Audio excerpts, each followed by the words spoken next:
আজকে ছিল আমার দাদার একমাত্র মেয়ের হঠাৎ বিয়ে, তাই আমি নিজের হাতেই আমার দাদার মেয়েকে সাজিয়ে দিলাম।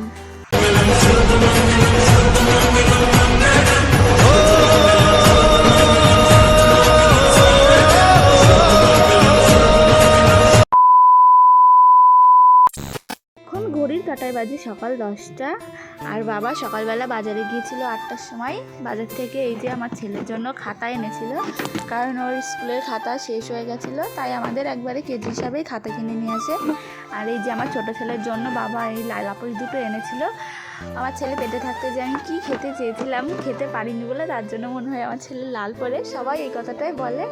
আর এই যে মার জন্য মোজা এনেছিল, যেহেতু এখন হালকা হালকা শীত পড়েই গেছে। আর এখন আমি যাবো স্নান করতে, কারণ আমাকে একটু পার্লারে যেতে হবে। পার্লারে একটা কাজ আছে, কারণ আমার সোমবারে এক্সাম আছে, তো সেই জন্য পার্লারে যেতে হবে। আর এই যে আমি এখন স্নান করে চলে এসেছি, আমি রেডি হয়ে গেছি। আর এখন খাবো ভাত, চলো ভাত খেয়ে নিই। আর এই যে আমি ভাত খেতে বসেছি, আর তখন দেখছি যে আমার মা এসেছে, মা আর দাদার মেয়ে।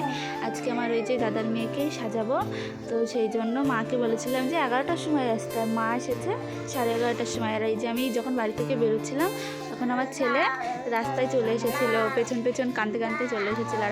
আর আমি আমার দাদার মেয়েকে দিয়ে সাইকেলটা চালিয়ে নিয়ে এসেছিলাম। তো বড় মাদের বাড়ি এসেই দেখি যে বড় মা ভাত খেতে বসেছিল। তারপরে বড় মা উঠে নিয়ে আমাকে শাড়িটা দিল, এই শাড়িটাই আমার দাদার মেয়েকে পরাবো।